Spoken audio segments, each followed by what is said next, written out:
ہمارے امیر المومنین اللہ ان کو جزا خیر دے، کبھی حاجی نواز شریف صاحب ہے، کبھی حاجی زرداری صاحب ہے، ابھی حاجی عمران خان صاحب آ گیا، تو مسلسل یہ سلسلے اللہ کا بھلا کرے. یہ ہمارے حجاج ہے، بڑے بڑے حاجی اللہ نے ہمیں عطا فرمائے ہیں، یہ سلسلہ چلتا ہے. جو بھی آتا کہتے مولوی کا گلا دباؤ. مولوی کیا کھاتا ہے، کہاں سے کھاتا ہے؟ مولوی گھاس کھاتا ہے اور کیا کھاتا ہے؟ مولوی کا گل وہ کوئی اور کام کرنے کے نہیں ہے. اسپتال بناؤ، روڈ بناؤ، اور لوگ روٹی کے لیے ترستے ہیں، بجلی کے لیے ترستے ہیں، اور اللہ آپ کا بھلا کریے کہ باقی ہزاروں نہیں لاکھوں مسائل ہے لوگوں کے، وہ نہیں جو بھی آ جائے کہتے مولوی کو دباؤ. یہ مولوی کو چھوڑو. میرا مشورہ ویسے اگر کوئی یہاں بیٹھا ہوا، خدا کے لیے اس مولوی کو چھوڑو اپنی جگہ پر. اس کو جتنا دبانے کی کوشش کرو گے یہ ابھرے گا.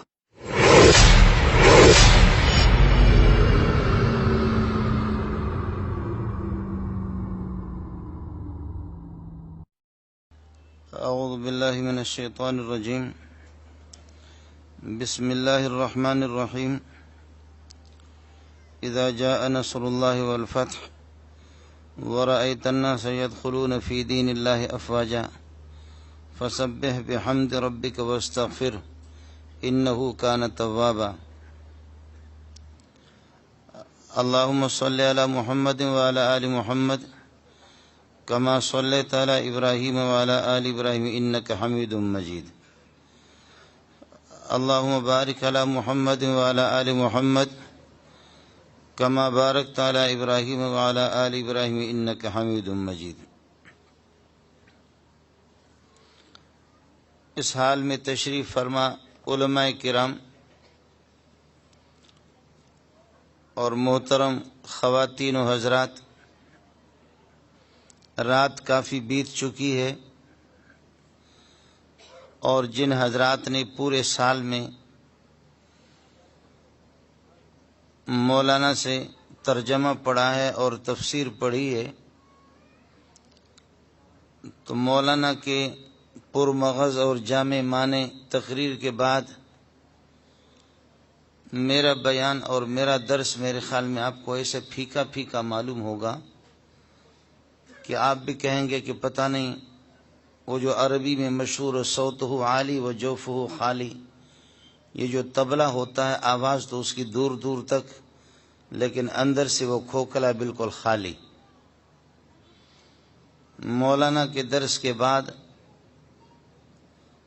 اور پورے تفسیر مکمل کرنے کے بعد میرا بیان اس طرح ہے کہ گویا کہ مخمل کے کپڑے پہ ٹاٹ کی پیوند لگا دینا، اس کو کون قبول کرے گا؟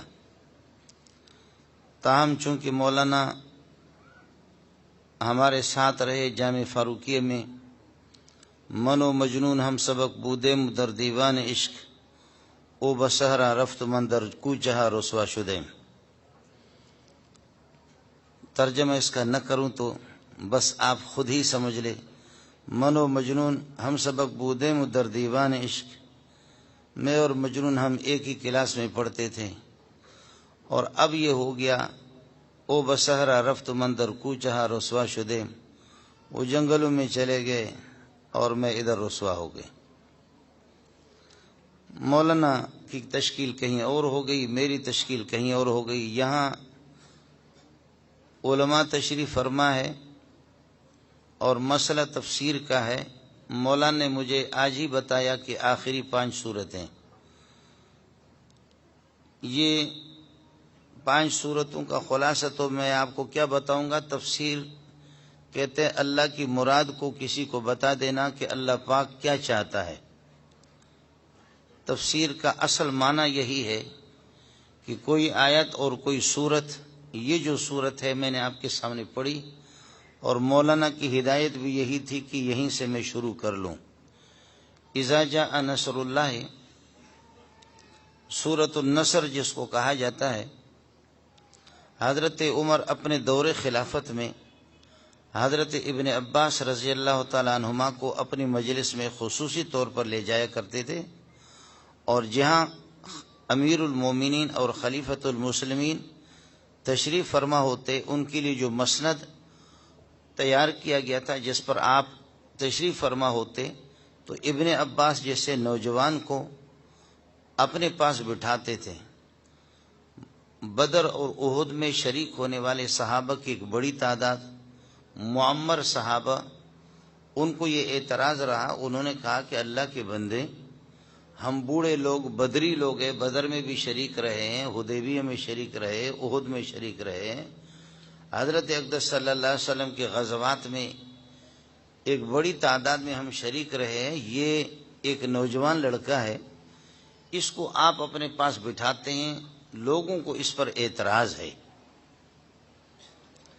تو حضرت عمر نے فرمایا کہ ٹھیک ہے، جن جن کو اعتراض ہے، بوڑھے صحابہ، معمر صحابہ اور بڑے عمر کے لوگ، تو فرمایا کہ یہ بتاؤ کہ اذا جاء نصر اللہ کی تفسیر کیا ہے، اللہ کیا چاہتا ہے، اصل مقصد بتاؤ، زیادہ بات لمبی نہ کرو.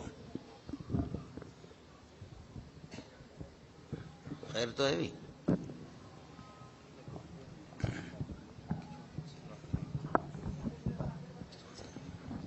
جزاکم اللہ. تو اعتراض یہ تھا کہ معمر اور بڑے عمر کے صحابہ بزرگ حضرات، ان کو آپ اپنے قریب نہیں بٹھاتے، ایک نوجوان کو بٹھاتے ہیں. تو حضرت عمر نے فرمایا کہ یہ بتاؤ اذا جاء نصر اللہ کی کیا تفسیر ہے آپ کے ہاں. تو ترجمہ تو اس کا یہ ہے کہ جب اللہ کی مدد آ جائے اور فتح مکہ ہو جائے اور آپ لوگوں کو دیکھیں کہ جوک در جوک اسلام میں داخل ہو رہے ہوں، تو آپ اللہ کی ثنا اور حمد کی شکل میں اللہ کی تسبیح بیان کیجئے اور آپ استغفار کرو، بے شک پروردگار توبہ قبول فرمانے والے ہیں. یہ ترجمہ تو میں نے کر لیا. تو لوگوں نے یہی ترجمہ کیا، صحابہ نے فرمایا نہیں یہ مقصد نہیں ہے. کوئی اور اٹھا فرمایا یہ مقصد نہیں ہے. تیسرا کوئی صحابی اٹھا کہا کہ نہیں یہ مقصد نہیں ہے. ابن عباس کو کہا کہ آپ بتائیں کہ اللہ کی مراد کیا ہے، اس صورت سے پاک پروردگار کیا بتانا چاہ رہا ہے. آپ حضرات تھکے تو نہیں ہیں؟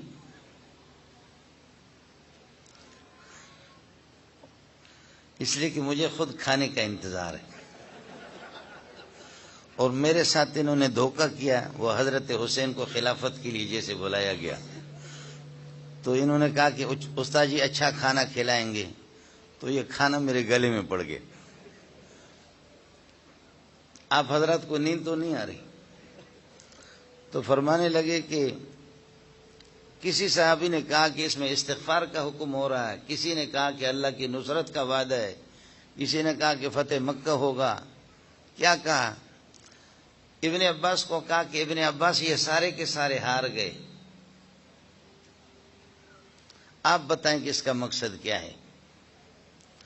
تو حضرت ابن عباس نے فرمایا کہ ہوا اجل رسول اللہ صلی اللہ علیہ وسلم، محمد رسول اللہ کو جس مشن اور جس نظریے کے لیے بھیجا گیا تھا، جس مقصد کے لیے وہ مقصد پورا ہو گیا، اللہ کی مدد آ گئی، فتح مکہ ہوگا، لوگ جوگ در جوگ، جماعت در جماعت اسلام میں داخل ہو جائیں گے.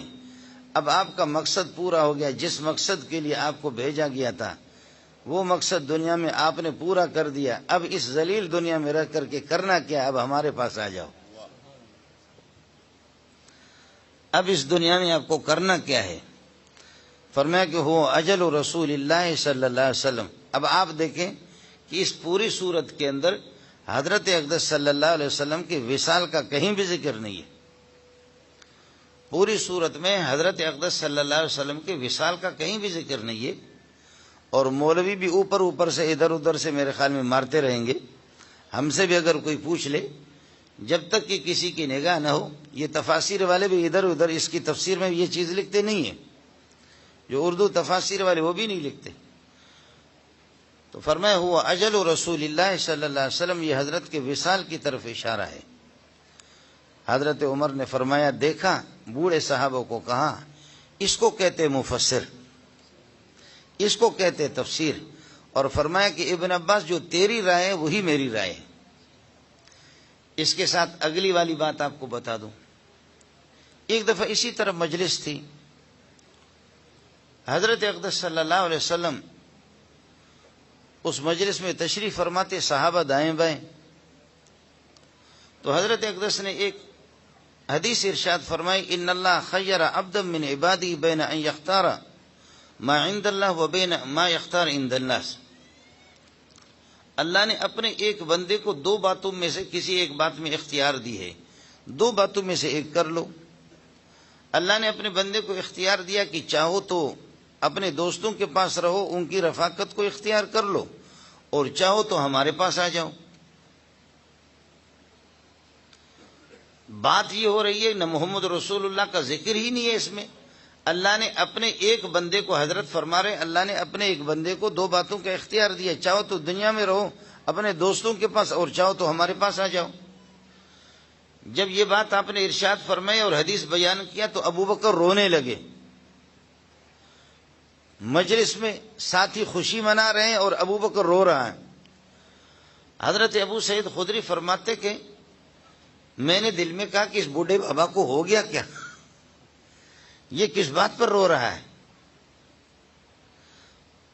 اس سورت کے نازل ہونے کے بعد 80 دن محمد رسول اللہ اس دنیا میں زندہ رہے، 80 دن۔ تو جب رسول پاک صلی اللہ علیہ وسلم نے یہ حدیث ارشاد فرمائی کہ اللہ نے اپنے ایک خاص بندے کو اختیار دیا، چاہو تو دنیا میں رہو چاہو ہمارے پاس رہو، ابو بکر رونے لگے۔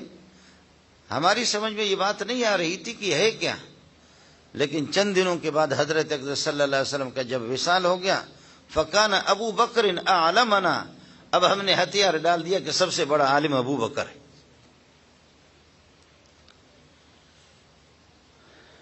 آپ نے غور کیا ہوگا کہ اس سورت کا ترجمہ تو میں نے کر لیا، جب اللہ کی مدد آ جائے اور فتح مکہ ہو جائے اور جماعت در جماعت لوگ اسلام میں دین میں داخل ہو جائیں تو آپ اللہ کی تسبیح حمد و ثنا کی شکل میں اللہ کی تسبیح بیان کی، اور اللہ تعالیٰ توبہ کو قبول فرمانے والی ذات ہے، یہ اس کا ترجمہ ہوا۔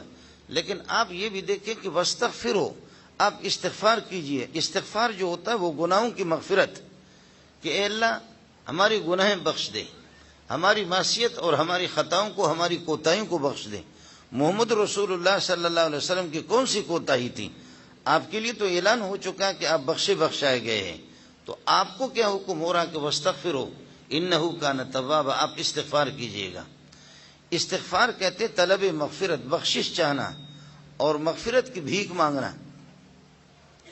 اصل بات آپ کو بتاؤں، صلح حدیبیہ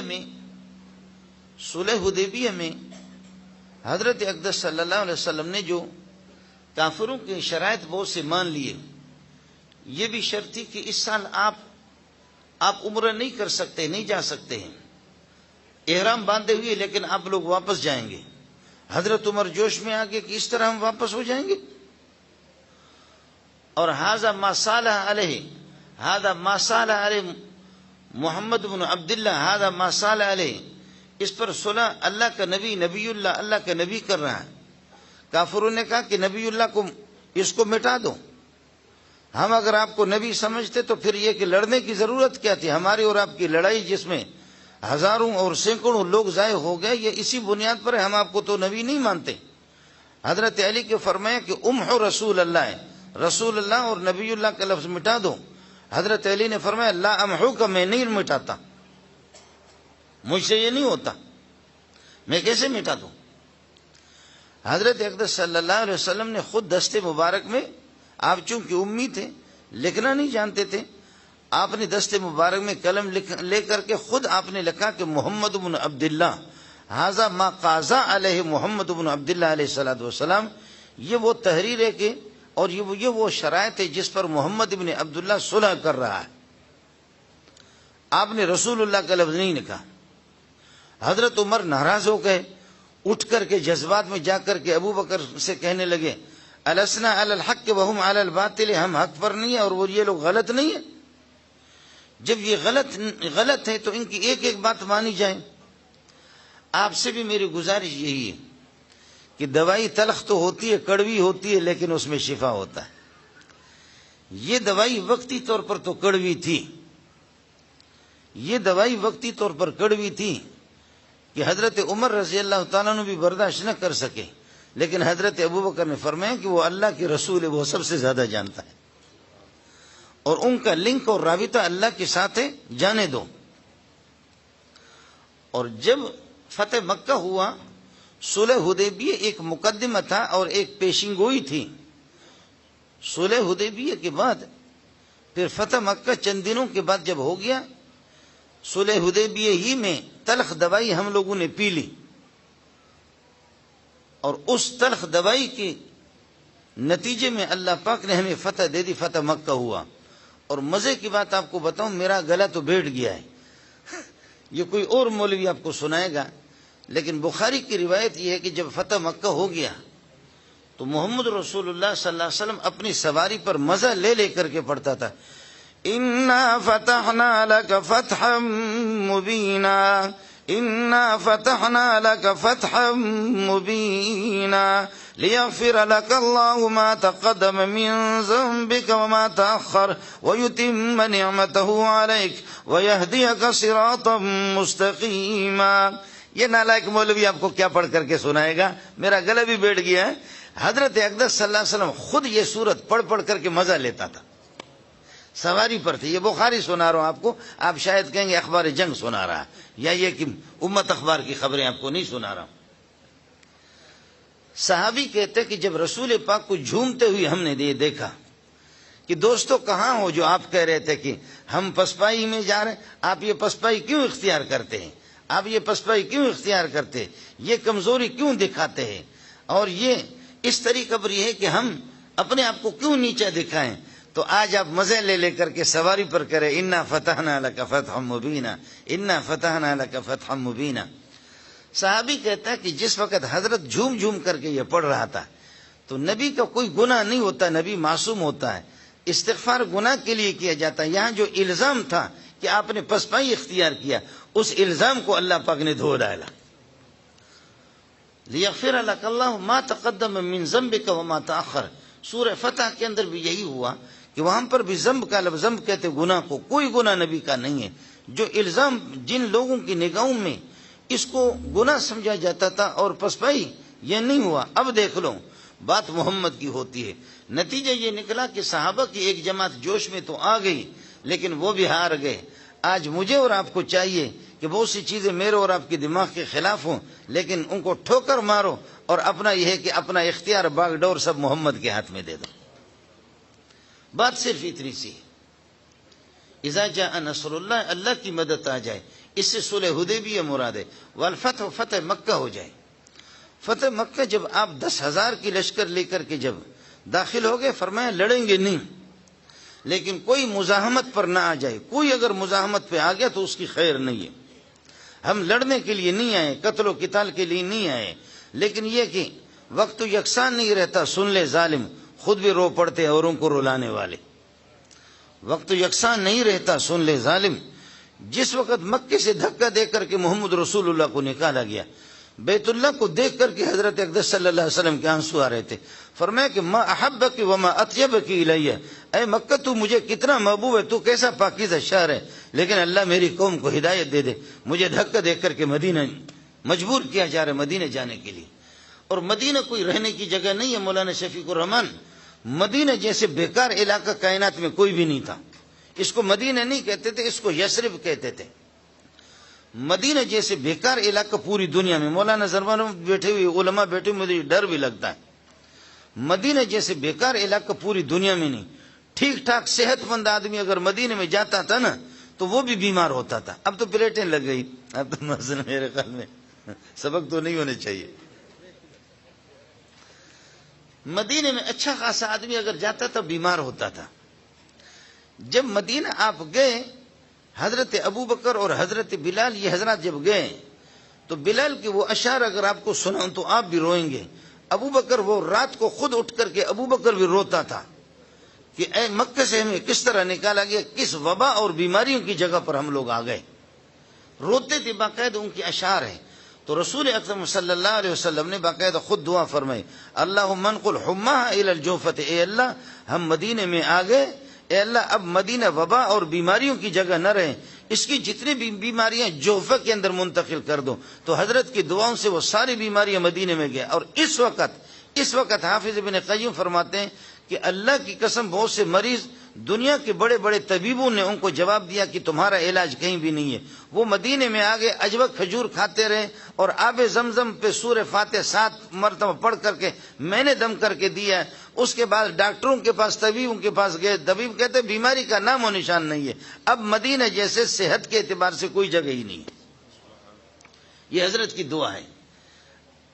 یہ پتہ نہیں ہمارے ساتھیوں کو اللہ ان کو بھی ہدایت نصیب فرمائے.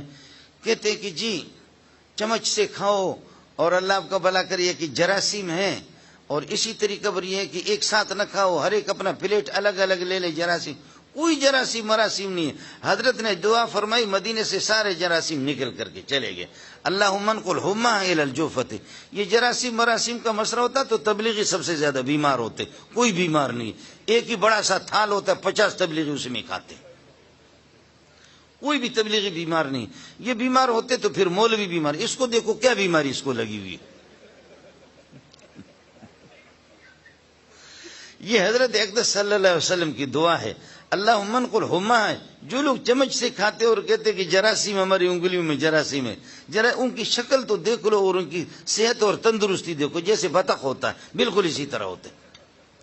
یہ حضرت اقدس صلی اللہ علیہ وسلم کی دعا ہے. فرمائے اللہم انقل الحمى الى الجوفۃ اذا جاء نصر اللہ. اللہ کی مدد آ جائے اور فتح مکہ ہو جائے. تو 10,000 کا لشکر جب داخل ہو گیا, فرمائے کوئی بھی آئے گا تو پھر ہم مزاحمت کریں گے, ورنہ ہم لڑنے کے لیے نہیں آ گئے. حضرت ابو سفیان لیڈر تھے. مسلمانوں کو جتنی بھی شکست ہوئی ہے, جتنی لڑائیوں میں شکست ہوئی, وہ ابو سفیان کی وجہ سے. غضب کا لیڈر آدمی تھا, سیاسی آدمی تھا. اس کے سیاسی اقوال اگر آپ کو سنانے پر آ جاؤں تو پھر آپ بھی حیران ہو جائیں گے.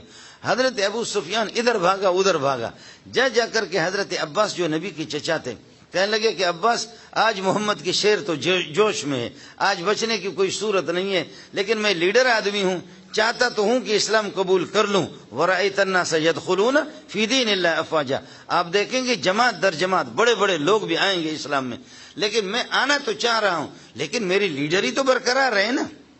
لیڈری چودراہٹ ہمارے برقرار رہے. محمد کے پاس آئیں گے تو پھر یہ کہ تسبیح ہمارے ہاتھ میں, یہ کہ اللہ آپ کا بھلا کریے کہ تسبیح ہاتھ میں دے دے گا, بس کہے گا جاؤ تبلیغ میں. یہ پھر ہماری لیڈری کہاں جائے گی؟ کچھ تو صورت بناؤ. میں آنا چاہ رہا ہوں, مسلمان تو بننا چاہ رہا ہوں, لیکن ہماری لیڈری ہماری برقرار رہے. فرمایا کہ آج بھاگو نہیں, چلو میرے ساتھ, انشاءاللہ آپ کی لیڈری برقرار رہے گی. حضرت ابو سفیان کو لے کر کے حضرت گئے. حضرت عباس نبی پاک صلی اللہ علیہ وسلم کی خدمت میں جو پہنچے تو حضرت اقدس صلی اللہ علیہ وسلم دیکھ کر کے مسکرائے, اور وہ لا الہ الا محمد رسول اللہ تو اس نے پڑھ لیا. لیکن حضرت عباس نے فرمایا, حضرت عباس بے تکلف تھے نبی پاک سے. نبی کی چچا ہے 2 سال نبی سے بڑے, بھتیجے 2 سال عمر میں چھوٹے ہیں. حضرت عباس چچا جی 2 سال بڑے عمر میں, اور ان کے آپس میں بے تکلفی بھی رہتی تھی. حضرت عباس سے لوگ پوچھتے تھے انت اکبر سنن او ابن اخیک, آپ بڑے عمر میں یا آپ کا بھتیجے محمد بڑے ہیں؟ تو ایسے کر کے آسمان کی طرف دیکھتا, کہتے انا اکبر سنا منہ وہو اعظم منی. میں عمر میں محمد سے بڑا ہوں, لیکن محمد کی عظمتوں کا کیا کہنا. انا اکبر منہ سنا وہو اعظم منی. وہ عظیم انسان ہے میرا بھتیجا, اس نے مجھے چھوڑ دیا, بہت پیچھے ہم رہ گئے. تو حضرت عباس کی بے تکلفی, اس پر شروع ہو جاؤں تو وقت شروع ہو جائے گا. ابھی کھانا بھی آ گیا, آپ کو سمجھ میں آئے گا بھی نہیں, بہت وقت لگے گا. ان کے آپس کی بے تکلفی کی واقعات حضرت عباس کی جو چچا ہیں اور حضرت اقدس صلی اللہ علیہ وسلم بھتیجے کی آپس کی بے تکلفی, خوش مزاجی کی باتیں. خیر حضرت لے گئے ابو سفیان کو, کہا کہ یا رسول اللہ انہ رجل یحب الفخر والریا. یہ آدمی نام نمود کو چاہتا ہے, یہ نام نمود کو چاہتا ہے, لیڈر آدمی ہے. حضرت لا الہ الا اللہ محمد رسول اللہ پڑھنے کے لیے تو تیار ہے, لیکن اس کی لیڈری تو برقرار رہے. تو حضرت اقدس صلی اللہ علیہ وسلم نے فرمایا کہ ہاں ایسا لیڈر بنائیں گے, ایسا لیڈر. مجھے ایک فوجی نے کہا آپ لوگوں کو مولویوں کو کانٹے چبھتے ہیں, آپ لوگ کسی کی لیڈری کو برداشت نہیں کرتے. میں نے کہا خدا کی قسم ہم نے جن کو لیڈر بنایا کبھی ان کی لیڈری مٹ نہیں گئی ہے. تم جن کو لیڈر بناتے وہ لوسی بنتے. ہم نے جن کو لیڈر بنایا قیامت تک آئے ان کی لیڈری کبھی مٹی نہیں ہے, کوئی ماں کا لال مٹا بھی نہیں سکتا. آپ بھی سن لیں. فرمایا یا رسول اللہ انہ رجل یحب الفخر والریا. یہ آدمی نام نمود کو پسند کرتا ہے, لیکن اس کی چودراہٹ برقرار رہے. ہے ذرا جملہ سن لو, ایسا جملہ دنیا میں کائنات میں تلاش کر کے لے کر کے آ جاؤ. کیسا جملہ ہے؟ حضرت نے فرمایا من دخل دار ابی سفیان فہو آمن، آج میرے شعر جوش میں ہے، لیکن جو ابو سفیان کے گھر میں جا کر پناہ لے گا، ابو سفیان اتنا بڑا معزز آدمی، ہم اس کو کچھ بھی نہیں کہیں گے۔ ابو سفیان کہاں گیا؟ 1500 سال گزر گئے، انشاءاللہ اور ہزاروں سال اور بھی قیامت قائم ہونے تک لگ جائے، یہ جملہ گونج رہا ہے، من دخل دار ابی سفیان فہو آمن، ابو سفیان کے گھر میں جا کر جو پناہ لے گا ہم اس کو کچھ بھی نہیں کہیں گے۔ ایسا بتاؤ، اس لیے اسلام میں یہی ہے، خیارکم فی الجاہلیت خیارکم فی الاسلام اذا فقہوا، جو تمہارے جاہلیت میں سرمایہ دار لوگ ہیں، بڑے لوگ ہیں، میر لوگ ہیں، معتبر لوگ ہیں، سردار لوگ ہیں، وڈیرے لوگ ہیں، خانے چودھری ہے، اسلام تمہاری چودرات کو مٹاتا نہیں ہے، لیکن شرط ہے اذا فقہوا، اگر آپ یہ کہ دین کی سمجھ حاصل کریں گے تو آپ کی چودراہٹ میں اور اسلام اضافہ کرے گا، اس میں کمی نہیں کرے گا۔ چودراہٹ مبارک ہو، چودراہٹ مبارک۔ ہمیں تو پتا کہ ہم تو چودھری تو ویسے بنیں گے بھی نہیں۔ ایک آدمی چودھری مر گیا تو پھر یہ کہ وہ نائی کے بیٹے نے کہا کہ ابا جی یہ چودھری مرسی تو اس کے بعد کون چودھری ہو سے؟ کہا اس کا پتر چودھری ہوگا۔ کہا کہ وہ مرسی تو پھر اس کے بعد کون چودھری ہو سے؟ کہنے لگے پھر پتر دے پتر، کہنے لگے وہ مرسی، کہا پھر پتر دے پتر، کہا وہ مرسی، کہا پھر پتر دے، کہا وہ مرسی۔ کہنے لگے کہ وہ بدبخت، پوری دنیا مر جائے تو پھر بھی وہ نائی کا بیٹا رہے گا، پوری دنیا مرے تو اسی طریقہ پر نائی کا بیٹا رہے گا، تیرے لیے کوئی مسئلہ نہیں ہے۔ اذا جاء نصر اللہ والفتح، اللہ کی مدد آ جائے، صلح حدیبیہ نصر اللہ سے مراد ہے، والفتح فتح مکہ ہو جائے، ورأیت الناس آپ دیکھیں، یدخلون فی دین اللہ افواجا، لوگ فوج در فوج اسلام میں داخل ہو جائیں، تو پھر یہ ہے کہ بڑے اللہ والے جو لوگ ہو، بیدار دماغ جو لوگ ہوتے ہیں، وہ یہی فرمائے فسبح بھی، اور اللہ کی طرف اور متوجہ ہو جائے، اور متوجہ۔ بلکہ سبح کا ترجمہ آپ کو بتاؤں، بار بار تسبیح کرو، بار بار تسبیح کرو، بار بار تسبیح کرو، یہ سبح کا معنی ہے۔ اور ایک مزے کی بات اور آپ کو بتاؤں، وہ یہ کہ سبح یسبح کا معنی آتا ہے یہ کہ پانی میں تیرنا، جو اللہ اللہ کرتا ہے وہ اللہ کی رحمتوں میں تیرتا ہے، یہ تسبیح کا معنی ہے۔ فسبح بحمد ربک واستغفرہ، اور اسی سے مغفرت اپنے یہ کہ کمی کوتاہی کے لیے امت کو تعلیم ہے، میرے نبی کی کوئی کمی کوتاہی نہیں ہوتی۔ میں نے عرض کیا کہ جو لوگوں کو بظاہر میں کمی کوتاہی نظر آ بھی گئی وہ ہماری اپنے دماغ کی کمزوری تھی، اپنے دماغ کی کمزوری تھی، اللہ نے کر کے دکھایا کہ دوائی کڑوی تھی، شفا اسی میں ہے۔ فسبح بحمد ربک واستغفر انہ کان توابا۔ اب یہ حضرت کے وصال کی طرف اشارہ ہو، وصال ہو گیا، اب آ جا ہمارے پاس، اب آ جا ہمارے پاس۔ جب یہ مسئلہ ہے، آپ کے مشن اور آپ کا مقصد پورا ہو گیا، اب علماء اس کو سنبھالیں گے اور آپ کی امت اس کو یہ کہ لے کر کے پھیل جائے گی۔ اب آ جا۔ فرمایا کہ چاہو تو دنیا میں ساتھیوں کے پاس رہو، ابو بکر عمر کے پاس، چاہو تو ہمارے پاس ہے۔ آپ نے فرمایا اللہم الرفیق الاعلی، اللہم الرفیق الاعلی، اللہ بلا بلا بلا بلا۔ آخر میں جب حضرت اقدس صلی اللہ علیہ وسلم اس دنیا سے جا رہا تھا تو اس وقت بھی اما عائشہ فرماتی ہے آسمان کی طرف نگاہ کر کے الرفیق الاعلی، اے اللہ فرشتوں کے پاس بلا لے مجھے، بلا لے، جنت نظر آ رہی ہے صلی اللہ علیہ وسلم، صلی اللہ علیہ وسلم۔ اب ہو گیا، آپ کو ہمارے پاس آنا ہے، اس کی فکر نہ کرو، دشمن تیرا تباہ ہو گیا۔ تبت یدا ابی لہب، اس کے بعد تبت یدا ابی لہب وتب، ابو لہب کے ہاتھ برباد ہوں اور وہ خود برباد ہوں۔ یہ اس جملے کا جواب ہے کہ جب حضرت اقدس صلی اللہ علیہ وسلم نے لوگوں کو جمع کیا اور فرمایا کہ لا الہ الا اللہ کہتے رہو تو پھر کامیاب ہو جاؤ گے۔ ابو لہب نے کہا، عبد العزیٰ اس کا نام ہے، ابو لہب کا معنی شولوں والا، شولے والا، آگ کے شولوں میں یہ جلے گا، بڑا خوبصورت تھا، ایسا جیسے کہ کندھاری انار ہوتا ہے، اس لیے کہتے گویا کہ چہرے پہ سرخ قسم کے آگ ہے، خوبصورت بھی تھا، اس وجہ سے بھی ابو لہب اس کو کہتے، نام اس کا عبد العزیٰ تھا۔ اس نام کو اللہ نے پسند نہیں کیا، قرآن میں عبد العزیٰ نقل نہیں کیا۔ عبد العزیٰ کا معنی عزیٰ بت کا یہ کہ پجاری، عزیٰ بت کی پجاری، تو اس نام سے ذکر نہیں کیا، بلکہ ابو لہب خوبصورت تھے اس اعتبار سے کہہ دو، یا لہب کہتے آگ کے بھڑکنے کو، شولوں کو کہتے، جہنم کے شولوں میں یہ جہنم کے شولے بھڑکیں گے، یہ اسی میں جلے گا، یہ اسی میں جلے گا۔ تبت یدا ابی لہب، جس نے رسول پاک صلی اللہ علیہ وسلم کو فرمایا تبت لک لہذا جمعتنا سائر اليوم، پورے دن آپ بٹھا کر کے اسی طریقے پر ہمیں جمع کیا اور ہمارا دماغ خراب ہو گیا، اب کہتے ہو لا الہ الا اللہ، لا الہ الا اللہ، لا الہ الا اللہ، بربادی ہو۔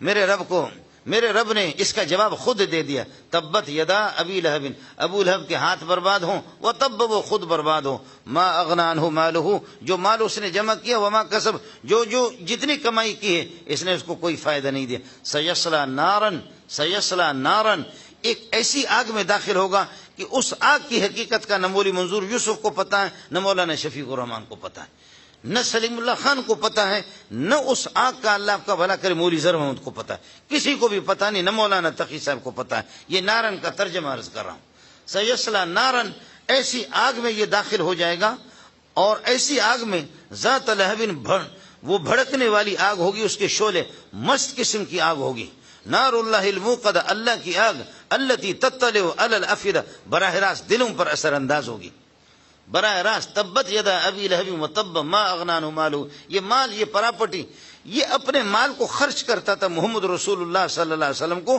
اس کے مقصد سے، اس کے مشن سے کسی طرح ہٹائے، اور حضرت کے ہمسائے بھی تھے بدبخت، یہ حضرت اقدس صلی اللہ علیہ وسلم کے ہمسائے بھی تھے، سیصلی نارا ذات لہب وامرأتہ، اور اس کی بیوی حمالۃ الحطب، لکڑیاں چننے والی، کانٹے چن چن کر کے، کانٹے ادھر ادھر سے جمع کر کے حضرت اقدس کے راستے پر یہ کہ ڈالتی تھی، حمالۃ الحطب۔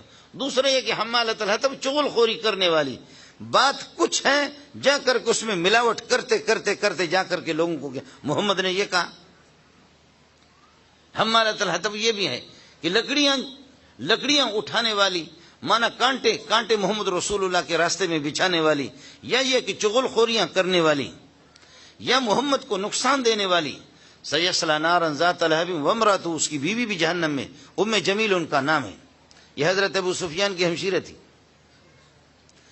یہ حضرت ابو سفیان کی، میں نے عرض کیا کہ بھائی کو اللہ نے یہ کہ ایمان کی دولت سے مالا مال کر دے، سیصلی نارا ذات لہب وامرأتہ حمالۃ الحطب فی جیدہا، اس کے گلے کے اندر حبل، ایک رسی ہوگی، من مسد، مونج کی بٹی ہوئی رسی ہوگی، اصل میں اپنے ہار کو، سونے کے ہار اس نے بیچا تھا کہ کسی طرح اس کے پیسے محمد کے خلاف لگا دو، محمد کے خلاف یہ ہار بیچا تھا، یہ ہار، تو اللہ نے فرمایا یہ بیچ محمد کے خلاف، ہم جہنم کی رسیوں سے تجھے ہار دے دیں گے۔ یہ اس ہار کا جواب اللہ نے دے دیا، اس ہار کا، کہ تو اس ہار کو بیچ محمد کے خلاف، کر لے جو کچھ کرنا ہے۔ اب ہو گیا، دشمن بھی تباہ ہو گیا، سب سے بڑا دشمن وہ بھی تباہ ہو گیا، اور آپ کو کوچ کر کے ہمارے پاس آنا، اذا جاء نصر اللہ، اب کھل کر کے اعلان کر دو، جو کچھ ہوگا سو ہوگا، قل هو اللہ احد، قل هو اللہ احد، ایک اللہ ہے، ایک اللہ، ایک اللہ، ایک اللہ نہیں، اللہ یکتا ہے، ایک الگ ہے اور یکتا الگ ہے، اللہ یکتا ہے، قل هو اللہ، وہ اللہ یکتا ہے، اس کی حقیقت حضرت اقدس صلی اللہ علیہ وسلم سے پوچھا گیا کہ اس کی حقیقت کیا ہے، تو فرمایا کہ بس اس کا جواب دے دیا کہ وہ اللہ یکتا ہے، اس کی حقیقت و ماہیت کو کوئی بھی نہیں جانتا کہ وہ کیا ہے، وہ کس قسم کی ذات ہے۔ امام ابو حنیفہ رحمۃ اللہ علیہ سے کسی نے کہا، دہریہ تھا، آپ کہہ رہے ہیں کہ یہ ساری کائنات، آسمان زمین، یہ ساری کائنات، سردی گرمی، خوشی غم، فکر پریشانی، یہ سب کچھ اللہ چلانے والا ہے۔ دہریہ تو جو کمیونسٹ قسم کے لوگ، وہ اللہ کے وجود کے قائل بھی نہیں ہے۔ ابو حنیفہ سے مقابلہ رکھا گیا کہ امام ابو حنیفہ سے مقابلہ ہوگا، بس ایسے مجلس، یہ تو مجلس آپ کی کچھ بھی نہیں ہے، وہاں تو لوگ ہزاروں جمع ہو گئے۔ اب ابو حنیفہ رحمۃ اللہ علیہ دیر سے آ گیا، آدھا گھنٹہ دیر سے پہنچا۔ اب ابو حنیفہ اللہ کے وجود کو ثابت کریں گے، اور جو اللہ کو نہیں مانتے وہ انکار کریں گے۔ دہریہ موٹا سا وہ انکار کر رہا ہے اللہ کے وجود کا۔ امام ابو حنیفہ ذرا دیر سے پہنچے، کہنے لگے کہ تو جھک مار رہا تھا، کیوں دیر سے آگے؟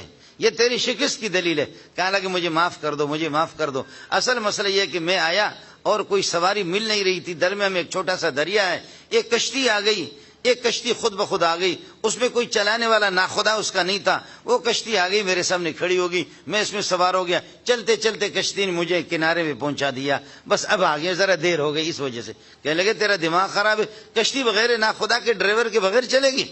آ کر کے کھڑی ہوگی، پھر لے کر کے آپ کو کنارے پہ پہنچا۔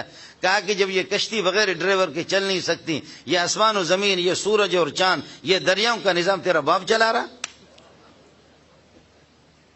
جب تو کرے کہ چھوٹی سی کشتی بغیر ڈرائیور کے نہیں چل سکتی، تو یہ بتاؤ کہ یہ سارا نظام کون چلا رہا؟ تو خوشی کو چاہتا ہے وہ تجھے پریشان کرتا ہے، تو تندرستی کو چاہتا ہے وہ تجھے بیمار کرتا ہے، اور تو سردی کو چاہتا ہے وہ گرمی کو لاتا ہے، تو گرمی کو چاہتا ہے وہ سردی کو لاتا ہے، تو ادھر کو جاتا ہے وہ ادھر کو تجھے لے جاتا ہے، اور تو ہنسنا چاہتا ہے وہ تجھے رلاتا ہے۔ کوئی تو ہے، کوئی تو ہے، میری مائیں اور میری بہنیں، میرے بھائی بھی اس کو سن لے، کوئی تو ہے، کوئی تو ہے۔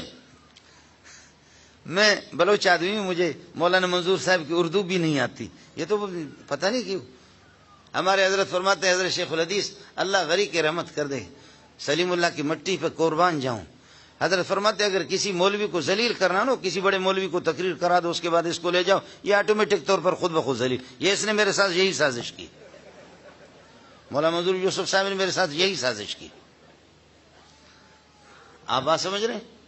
خیر، میں عرض کر رہا تھا کہ ہم لوگ بھی بڑے طاقتور ہوتے، بڑے طاقتور ہوتے، صرف تھوڑا سا آدھا پونا گھنٹے کے لیے پیشاب ذرا زیادہ روک لیں، پھر دیکھیں گے کہ کتنا طاقتور ہے۔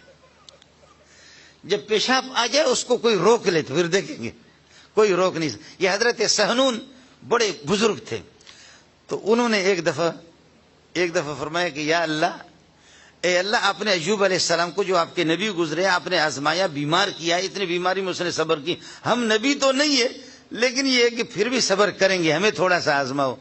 تو اللہ پاک نے فرشتوں سے فرمایا یہ مولوی صاحب زیادہ اچھلنے کی کوشش کر رہا ہے، یہ مولوی صاحب زیادہ جو ہے نا طاقتور ہے۔ تو مولوی صاحب گزرا تو فرشتوں کو پھر حکم ہو گیا کو کسی طرح بزرگ صاحب کا پیشاب بند ہو گیا۔ اب پیشاب بند ہو گیا، اب مسانا اب پھٹنے کو آ رہا، رو رہا ہے، اور بچوں کو کہتا ہے ایھا الصبیان، اے گلی کوچوں کے بچے جمع ہو جاؤ، اجتمعوا الی عمکم، آ جاؤ میرے پاس آ جاؤ، ادعوا لعمکم الکذاب، اپنے جھوٹے چچا کے لیے دعا کرو، میرے رب میری توبہ ہے میں نے بکواس کیا۔ یہ ہماری طاقت ہے جی۔ کہتے ہیں ایوب کو آپ نے آزمایا، مجھے بھی تو آزما لے، ہم بھی کریں گے تو کر لیں۔ وہ ہمارے، یہ تو ان کا قصہ حضرت سہنون کا ہو گیا، بڑے ولی اللہ تھے، لیکن یہ ہے کہ کہا کہ میری توبہ مجھ سے غلطی ہو گئی، میری توبہ۔ وہ ہمارے بلوچ کا قصہ تو الگ ہے، بلوچ تھا ایوب، اور وہ 3 سال مسلسل بیمار ہو گیا۔ ایک دن مایوس ہو کر کے اوپر دیکھ رہا، کہتے اے اللہ، میں وہ ایوب علیہ السلام نہیں، میں تو بلوچ ہوں۔ وہ ہمارا بلوچ جو ہے نا وہ غریب بیمار ہو گیا، کہتے یا اللہ آپ کو فرشتوں نے غلط رپورٹ دی، میں وہ ایوب نہیں ہوں، میں بلوچ ہوں، مجھے اللہ مجھے بخش دے، اللہ مجھ پر تو رحم کر لے۔ مسئلہ کبھی اس طرح بھی ہوتا ہے۔ ابو حنیفہ رحمۃ اللہ نے فرمایا جب چھوٹی کشتی آ نہیں سکتی تو پھر یہ بتا دو اس پورے نظام کو کون چلا رہا ہے، خوشی کوئی چاہتا ہے غم، تندرستی چاہتا ہے تو بیماری۔ کہنے لگا چاہیے بتاؤ اس وقت آپ کا رب کیا کر رہا ہے، امام ابو حنیفہ نے فرمایا آپ اسٹیج پر بیٹھے ہوئی ہے، 5 منٹ میں مجھے غریب کو بھی تو بٹھاؤ، آپ اتنے بڑے آدمی ہیں، میں تو طالب علم ہوں، آپ ذرا تھوڑے سے نیچے آ جاؤ، مجھے ادھر بٹھاؤ۔ وہ آگے کہنے لگے، لوگوں نے کہا کہ 2 منٹ کے لیے تو بیٹھنے دو، وہ نیچے آ گیا، بڑا سا تھا، وہ نیچے آ گیا، حضرت امام ابو حنیفہ اوپر آ گئے، کہنے لگے اب بول کیا ہے؟ کہتے تیرا رب اس وقت کیا کر رہا ہے؟ کہ اس وقت تیرے جیسوں کو ذلیل کر کے نیچے بٹھائے، مجھے اوپر بٹھائے۔ اس وقت میرا رب یہی کر رہا ہے کہ تیرے جیسوں کو ذلیل کر کے نیچے بٹھایا اور مجھے اوپر بٹھایا۔ کہا کہ کہاں ہے تیرا رب؟ ابو حنیفہ نے دودھ منگایا، فرمایا اس میں مکھن ہے یا نہیں ہے؟ دہی بنانے کے بعد مکھن نکلے گا نہیں نکلے گا؟ بالکل نکلے گا، مکھن اس میں ہے۔ کہا کہ ہے، کہا کس جگہ ہے؟ کہا میں نہیں بتا سکتا۔ فرمایا میں بھی نہیں بتا سکتا، اللہ کا اللہ ہے، یہ سردی، یہ گرمی، یہ دریا، یہ سورج اور یہ چاند، یہ سارا نظام جو چل رہا ہے، یہ خوشیاں، یہ غم، یہ کوئی تو ہے، لیکن میں نہیں بتا سکتا، میں دکھا نہیں سکتا۔ آپ مجھے مکھن جو اللہ کی مخلوق ہے وہ بھی نہیں دکھا سکتے تو کیا دکھائیں؟ صحابہ نے بھی ایک موقع پر، بخاری کی روایت بتا رہا ہوں، صحابہ نے کہا یا رسول اللہ ہمارا کہیں اجتماع ہوتا ہے، اگر لاکھوں کا تو پیچھے والے لوگ تو سامنے والے کو نہیں دیکھتے ہیں، تو یا رسول اللہ، اللہ پاک جب اپنی زیارت کرائیں گے تو پھر سامنے والے اربوں خربوں انسان ہوں گے، سامنے والے تو اللہ کو دیکھتے ہوں گے، ہم نہیں دیکھیں گے، پتہ نہیں کیا ہوگا۔ تو حضرت نے فرمایا یہ بتاؤ، چاند جس وقت ظاہر ہوتا ہے، نمودار ہوتا ہے، اور سورج طلوع ہوتا ہے، تو اس میں کوئی دھکا بکا کی ضرورت پڑتی ہے؟ کوئی؟ کہا کہ نہیں۔ کہا اس کو آسانی سے دیکھ سکتے ہو؟ کہا۔ فرمایا کہ اللہ جب اپنی مخلوق کی آسانی سے پوری دنیا کو زیارت کراتا ہے، اس سے زیادہ آسان اپنی زیارت کرائے گا۔ اس سے زیادہ بھی آسان. تو پھر کہنے لگے ابو حنیفہ رحمۃ اللہ علیہ کو کہ اللہ سے پہلے، آپ سے پہلے کہنے لگے میرا ابا، اس سے پہلے کہا دادا، کہا پھر کہا پردادا، کہا اس طرح او آدم علیہ السلام، کہا آدم سے پہلے، کہنے لگے اللہ، کہنے لگے اللہ سے پہلے، کہنے لگے اس سے پہلے کوئی بھی نہیں ہے. کہنے لگے یہ کیسے ہو سکتا ہے؟ امام ابو حنیفہ نے فرمایا کہ 1 2 3 4 5، 5 سے پہلے کیا؟ کہنے لگے 4، 4 سے پہلے کہا 3، 3 سے پہلے کہنے لگے 2، 2 سے پہلے کہنے لگے 1، کہنے لگے 1 سے پہلے کہتے کچھ بھی نہیں. فرمایا اللہ یکتا، اس سے پہلے کوئی بھی نہیں. اللہ بھی اسی طرح یکتا ہے. قل هو اللہ احد اللہ الصمد، اللہ بے نیاز ذات ہے. اللہ بے نیاز، سمد اس کو کہتے کہ پوری دنیا اس کے محتاج ہوں، وہ کسی کا محتاج نہ. اللہ الصمد لم یلد، اس نے کوئی اولاد پیدا نہیں کی، اس کی کوئی اولاد نہیں ہے. یہ عیسائی جو کہتے ہیں ہمارے بھائی ہے، اللہ سمجھ ان کو عطا فرمائے کہ اللہ پاک نے حضرت عیسیٰ علیہ الصلوۃ والسلام اللہ کے بیٹے ہیں، تو اس پر بتایا کہ اللہ کی کوئی اولاد نہیں. اولاد اس لیے اللہ عطا فرماتے ہیں کہ والدین جب بوڑھے ہو جائیں تو اولادوں کی ہاتھ بٹائیں، اور اللہ کبھی کمزور نہیں ہوگا. ان اللہ لقوی عزیز واللہ علی کل شیء قدیر. آدمی بوڑھا ہوتا ہے، کمزور ہوتا ہے، لیکن اللہ کبھی نہیں ہوگا. لم یلد ولم یولد، نہ اس نے اولاد کوئی پیدا، نہ اس کی کوئی اولاد ہے، نہ وہ کسی سے پیدا ہوا ہے. ولم یکن لہ کفوا احد، اور اس کے جنس کا، اس کا ہم اثر کوئی بھی نہیں ہے، کوئی وہ بیوی سے بھی پاک ہے. عیسائیوں کا یہ کہہ دینا کہ حضرت مریم اللہ کی بیوی ہے، الیاذ باللہ، نہیں. ولم یکن لہ کفوا، ما المسیح ابن مریم الا رسول قد خلت من قبلہ الرسل وامہ صدیقہ. عیسیٰ علیہ السلام بھی اللہ کی مخلوق ہے، اس کی والدہ حضرت مریم بھی وہ اللہ کی مخلوق ہے. مخلوق وہ کس طریقے پر اللہ کی یہ ہے کہ رفیق حیات ہو جائے.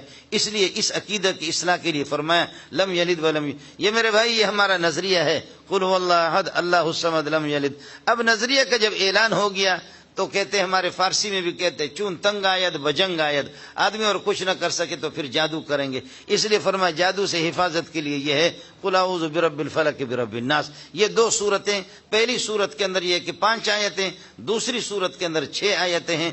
حضرت اقدس صلی اللہ علیہ وسلم پر یہودی لبید ابن عاصم کی بیٹیوں نے جو جادو کیا تھا، وہ اس کنگھی میں جو انہوں نے گرہیں لگائی تھی اور کنویں کے اندر جس کو انہوں نے پھینکا تھا، حضرت اقدس صلی اللہ علیہ وسلم پر جادو کا اثر ہو گیا. یہاں یہ بات آپ کو بتا دوں، ہمارے خطیب حضرات جو جوش میں آتے ہیں، لوگوں کو بھی تھوڑی سی تشویش ہوتی ہے. خطیب کہتے ہیں حضرت پہ ایسا جادو ہو گیا، ایسا جادو ہو گیا، ایسا جادو ہو گیا کہ حضرت اقدس کو پتہ نہیں چلتا تھا میں نے نماز پڑھی ہے یا نہیں پڑھی ہے، فلانا کام میں نے کیا یا نہیں کیا، نماز پڑھی ہے یا نہیں پڑھی ہے، کیا ہو گئے دینیات میں حضرت بولتے ہیں. یہ خطیبوں کا اپنا جھوٹ ہے، کہیں بھی ایسی بات نہیں. یہ سارے خطیبوں کا اپنا جھوٹ ہے. حدیث میں جو کچھ ہے وہ یہ ہے کہ جسمانی طور پر دنیا کی دنوی امور میں اثر ہو گیا تھا. وہ تو حضرت صلی اللہ علیہ وسلم کو بخار بھی ہوا، احد کے اندر حضرت اقدس صلی اللہ علیہ وسلم کے دانت مبارک شہید بھی ہو گیا، زخمی ہو گیا، اور پریشان بھی آپ ہوئے ہیں، آپ خوش بھی ہوئے. تو انسانی جو لوازمات ہیں حضرت اقدس صلی اللہ علیہ وسلم کو جو لائق ہو گئے اس میں سے جادو بھی ہے. لیکن جادو کے اندر اس طریقہ پر کہ عقل چلی جائے ایسی صورت نہیں ہوئی، یا حضرت کو پتہ نہ چلے میں نے نماز پڑھی یا نہیں پڑھی، کون سی صورت میں کون سی پہلی آیت ہے، کون سی بعد میں آیت ہے. بالکل اس طرح نہیں ہوا.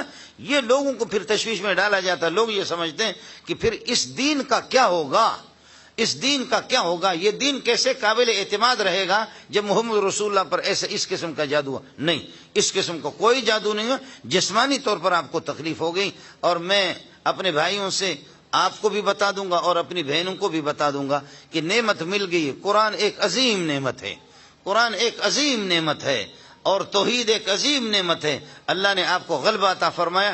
اب اس کے بعد آخری حرب جادو ہے، جادو ہے، جادو ہے، جادو ہے. معاف کیجئے گا میرے مسلمان یہاں بھائی بیٹھے ہوئے ہیں، ہم لوگ بھی جب جوش میں آتے تو یہ مولویوں کے پاس، یہ عاملین کے پاس چلے جاتے ہیں، عاملین کے پاس چلے جاتے ہیں کہ فلاں کو یہ جادو کرو اتنا پیسہ دیتے، فلاں کو جادو کرو اتنا پیسہ دیتے. اور میری مائیں اور بہنیں میری بات اگر سن رہی ہو، اللہ کے لیے بعض صورتوں میں ایمان انسان کا سلب ہو جاتا ہے. اس طریقے پر کسی پر جادو کرانا، اس لیے حضرت پر جادو تو ہو گیا، اثر جسمانی طور پر ہو گیا، اور 11 گرہیں لگی ہوئی تھی. حضرت صلی اللہ علیہ وسلم نے جا کر کے اس کو نکلوایا، اور ایک ایک آیت جب پڑھتے تھے گرہ کھلتا تھا. 11 گرہیں، یہ 11 آیتیں ہیں 2 صورتوں کی. پہلی صورت کی 5 آیتیں، دوسری صورت کی یہ کہ 6 آیتیں ہیں. میں ترجمہ کر کے مختصر آپ کو بتا دیتا ہوں. قل اعوذ برب الفلق، آپ اعلان کر کے بتا دو میں صبح کے رب کی پناہ میں آ جانا چاہتا ہوں. صبح، فلق کا ترجمہ صبح نہیں ہے، فلق کا معنی کسی چیز کو چیرنا، کسی چیز کو، جیسے کہ پودا ہوتا ہے اور بیج کا دانا ہوتا ہے، اس کو چیر کر کے پودا اسی سے نکالتا ہے۔ رات کی تاریکیوں کو چیر کر کے اس سے صبح کی روشنی کو نکالنے والے، غم اور پریشانیوں کو ختم کر کے تجھے خوشیاں عطا کرنے والے۔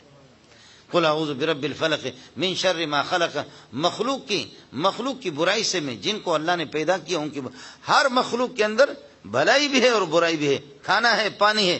کتنی بیماریاں اس قسم کی ہیں کہ اس میں پانی مضر ہے، نقصان دہ ہے، کتنی بیماریاں کہ کھانا ان میں نقصان دہ ہے، کتنے ایسے ہیں کہ اولاد ٹھیک ہے لیکن یہ اولاد انسان کے لیے وبال بھی ہے، یہ جہنم بھی ہے۔ اس لیے ہر چیز کے اندر، پانی کے اندر بھی برائی ہے، کھانے میں بھی برائی ہے، اولاد کے اندر بھی برائی ہے، ہر مخلوق کے اندر برائی ہے۔ من شر ما خلق، اللہ کی مخلوق کے یہ ہے کہ ان کی شر سے میں پناہ مانگتا ہوں۔ ومن شر غاسق، اور رات کی تاریکیوں سے، اس کی برائی سے، رات کی برائی سے، اذا وقب، رات کی تاریکی جس وقت چھا جائے، داخل ہو جائے۔ ایک چیز اور بھی عرض کروں، ان سورتوں کو پڑھ لیں، اللہ تعالیٰ کینسر سے بھی بچائے گا۔ یہ من شر غاسق، رات کی تاریکیاں، یہ کہ لوگ اس میں جادو بھی کرتے، چوری ڈکیتیاں، سب کچھ اسی میں، چوری ڈکیتیاں اسی۔ مولوی منظور صاحب ابھی آ رہے تھے، ہمارے مدرسہ آ رہے تھے، راستے میں ان کو بھی لوٹا گیا۔ یہ ہمارے مدرسے آ رہے تھے، وہ تو علاقہ تو چونکہ سندھی اور بلوچوں کا علاقہ ہے، ہم لوگ بلوچ لوگ یہی کام کرتے اور کیا کریں گے، یہی کام کرتے۔ تو مولانا آ رہا تھا تو مولانا کے پیسے بھی لے لیے، موبائل بھی لے لیا، آخر میں کہا حضرت چشمہ آپ کا بڑا اچھا ہے، یہ بھی دے دے۔ مولانا جو نے چشمہ بھی حوالے کیا۔ میں نے کہا اس کے بعد تو مولوی منظور کے پاس آئے گا، اس کے بعد آ جانا، پھر دیکھیں گے۔ وہ چشمہ بھی لے گئے۔ اور کل پرسوں بھی اسی طریقہ پر یہ کہ ایک اور مفتی مظہر ہمارے استاد آ رہے تھے، ہمارے امیر المومنین، اللہ ان کو جزائے خیر دے۔ کبھی حاجی نواز شریف صاحب ہے، کبھی حاجی زرداری صاحب ہے، ابھی حاجی عمران خان صاحب آ گیا۔ تو مسلسل یہ سلسلے، اللہ آپ کا بھلا کرے، یہ ہمارے حجاج ہیں، بڑے بڑے حاجی اللہ نے ہمیں عطا فرمائے ہیں، یہ سلسلہ چلتا ہے۔ جو بھی آتا ہے کہتے مولوی کا گلا دباؤ۔ مولوی کیا کھاتا ہے، کہاں سے کھاتا ہے؟ مولوی گھاس کھاتا ہے اور کیا کھاتا ہے؟ مولوی کا گل، وہ کوئی اور کام کرنے کے نہیں ہے۔ اسپتال بناؤ، روڈ بناؤ، اور لوگ روٹی کے لیے ترستے ہیں، بجلی کے لیے ترستے ہیں، اور اللہ آپ کا بھلا کریے کہ باقی ہزاروں نہیں لاکھوں مسائل ہے لوگوں کے، وہ نہیں، جو بھی آ جائے کہتے مولوی کو دباؤ۔ یہ مولوی کو چھوڑو، میرا مشورہ ویسے اگر کوئی یہاں بیٹھا ہوا، خدا کے لیے اس مولوی کو چھوڑو اپنی جگہ پر، اس کو جتنا دبانے کی کوشش کرو گے یہ ابھرے گا، اس کو جتنا بھی دباؤ گے یہ ابھرے گا، پتہ نہیں چلتا۔ خدا کی قسم میں آپ کو بتا رہا ہوں، واللہ ہمارے مدرسے میں ہمیں خود بھی پتہ نہیں ہے۔ آج مجھے ابھی راستے میں کسی نے فون کیا، کہا کہ گائے بھیج رہا ہوں، میں نے کہا نہیں بھیج، اس لیے کہ کل بھی گائے آ گئی، آج بھی گائے آ گئی، اور کل بھی آ رہی، 2-3 دن کے بعد بھیجو۔ کوئی پتہ نہیں چلتا، دبا دبا کر کے دال بھی کھا رہے، یا یہ کہ گائے آ رہی ہے، ہمیں سمجھ میں نہیں آتا۔ طلبہ جب ہوتے تو بس رزق ہی رزق، رزق ہی رزق، رزق ہی رزق۔ اب جب طلبہ چلے جاتے تو مری مردار مرغی بھی کوئی ہمیں نہیں دیتا۔ 3 مہینے جب چھٹی ہوتی ہے نا، چھٹیاں ہوتی 3 مہینے، تو مردار مرغی بھی کوئی ہمیں نہیں دیتا۔ پھر ہمارا اللہ پاک دیتا ہے دڑا دڑ۔ اس لیے کام اور بہت کرنے کے ہے، روڈ بناؤ، بجلی کا نظام درست کرو، دشمن ہمارے ملک کو خطرہ ہے، اس کے لیے اس مولوی کو، غریب کو چھوڑو۔ آپ اگر پیسے دے دیں اس کو تو پھر اس سے حساب لے لیں، کہتے حساب دے دو، پیسہ کسی اور کا حساب تو لیتا ہے، صدقہ کوئی اور دیتا ہے، حساب تو ہمیں دے دے، پھر حساب لیں، تو ہمیں دے۔ مولوی منظور مینگل کے لیے کم از کم کوئی وظیفہ مقرر تو کر لے، پھر اس کے بعد مہینے میں حساب ہم سے لے لے، پیسہ دوسروں کا ہے۔ خیر، من شر ما خلق، مخلوق کی برائی، ومن شر غاسق، رات کی تاریکی میں چوریاں، ڈکیتیاں، جادو، یہ سب کچھ اسی طریقہ پر ہوتا ہے۔ اور علماء نے یہ بھی لکھا ہے کہ کینسر اور بہت سی موذی بیماریاں وہ بھی اس میں داخل ہیں، وہ بھی غیر محسوس طریقے سے یہ کہ آ جاتی، اس لیے ساتھی اس کا اہتمام کریں، اور میری مائیں اور بہنیں بھی ان صورتوں کا اہتمام۔ اچھا، ایک مزے کی بات آپ کو بتا دوں کہ ہمیشہ وضو کے ساتھ رہیں، اور جیب میں ایک مسواک ہونی چاہیے، کچھ بھی نہیں ہوگا، کوئی جادو مادو نہیں ہوگا۔ میں خود کئی دفعہ رو چکا ہوں، اس وقت مصیبت مجھ پر آ گئی کہ بغیر وضو کی، بات بالکل چھوٹی سی ہے، کوئی کسی عامل کے پاس جانے کی ضرورت بھی نہیں ہے۔ ان صورتوں کا اہتمام کریں، وضو کے ساتھ رہا کریں، اور چھوٹا سا مسواک یہ ہے کہ جیب میں ہو، کچھ بھی نہیں ہوگا، کچھ بھی نہیں ہوگا۔ چھوٹی سی دعا ہے، بسم اللہ الذی لا یضر مع اسمہ شیء فی الارض ولا فی السماء وهو السمیع العلیم، صبح کو پڑھ لو، اللہ کی قسم کچھ بھی نہیں ہوگا۔ صحابی نے جب بیان کیا تو صحابی کو فالج لگ گیا تھا، منہ ٹھیڑا ہو گیا تھا، مشکات کی حدیث ہے. تو دوسرے نے کہا تم کہتے کہ یہ دعا پڑھے تو آدمی کو کوئی بیماری نہیں لگتی، تو تیرا منہ کیوں ٹیڑھا ہو گیا؟ کہنے لگے اللہ کی رسول کی حدیث پر مذاق نہ کر، خدا کی قسم اس دن میں نے غفلت میں یہ دعا پڑھی نہیں تھی، مجھے فالج لگ گئی. نبی کی حدیث اپنی جگہ پر بالکل ٹھیک ہے. مسلم شریف کی روایت کل میں بیان میں بتا رہا تھا ساتھیوں کو کہ ایک آدمی وہ بائیں ہاتھ سے کھا رہا تھا. حضرت اقدس صلی اللہ علیہ وسلم نے فرمایا کل بیمینک کا، دائیں ہاتھ سے کھاؤ. کہنے لگے لا استطیع، میری طاقت نہیں ہے، دائیں ہاتھ سے کھا نہیں سکتا. یہ مذاق کیا دائیں. فرمایا کہ اللہ کرے تو طاقت نہ رکھ. پھر کہتے کہ فما رفع الی فمہ، اللہ کی قسم اس کے بعد ہاتھ اٹھا بھی نہیں سکے منہ تک. اس طرح ہاتھ شل ہو گیا، اس طرح ہاتھ شل ہو گیا. میرے پاس ابھی چند دن پہلے یہ مفتی صاحب یہاں بیٹھا ہوا ہے، مفتی ضیاء الدین صاحب، تو بندہ آ گیا، اس کے دونوں ہاتھ شل تھے. کہنے لگے کہ تعویذ معویذ دے دو. ابھی ہفتے ڈیڑھ ہفتے کی بات ہے. تعویذ معویذ دے دو، دم کرو، سنا تو دم میں ماہر ہے تمہیں. میرے ہاتھ شل ہو گئے. میں نے کہا ناراض نہیں ہونا، مجھے لگتا ہے کہ تو نے ان ہاتھوں سے لوگوں کی پٹائیاں بھی کی اور گولیاں چلائی ہے، گولیاں چلائی ہیں ان ہاتھوں سے، یہ ہاتھ شل ہو گئے. اس لیے کہ جب ہماری مائیں ناراض ہوتی ہے اور بہنیں ناراض ہوتی ہے تو پھر کبھی کبھی اس طرح ہماری بلوچی میں بد دعا دیتی، جا اللہ تیرے ہاتھ کو شل کر دے. میں نے کہا کسی ماں اور بہن کی بد دعا لگے. اس کے آنسو آگے، کہنے لگے ہائے ہائے واقعتاً میں نے بہت سے لوگوں کو قتل کیا، واقعتاً میں نے بہت سے لوگوں کو قتل کیا، اب مجھے دم کر لے. میں نے کہا میرا دم بھی نکل گیا. جب آپ نے یہ بتا دیا نا کہ لوگوں کو، تو میرا دم بھی نکل گیا، میرا دم آپ کو نہیں لگے گا. ایک بندہ آ گیا، بہت بڑے آدمی ہیں، کہنے لگے مولانا ایک آدمی مستقل رسول پاک صلی اللہ علیہ وسلم کو خواب میں دیکھ رہا ہے، حضرت کو خواب میں دیکھ رہا ہے، لیکن حضرت اپنا چہرہ نہیں دکھاتا، حضرت اس سے گفتگو نہیں کرتا، اس کی تعبیر کیا ہے؟ میں نے کہا لگتا ہے یہ بندہ درود بہت پڑھتا ہے، تہجد پڑھتا ہے، لیکن نبی جب اپنا چہرہ اس کو نہیں دکھاتا تو لگتا ہے کہ یہ درود بھی پڑھتا ہے، نبی کو دیکھتا ہے لیکن حضرت چہرہ نہیں دکھاتا، اس سے گفتگو نہیں کرتا، تو لگتا یہ ہے کہ یہ آدمی شرابی ہے.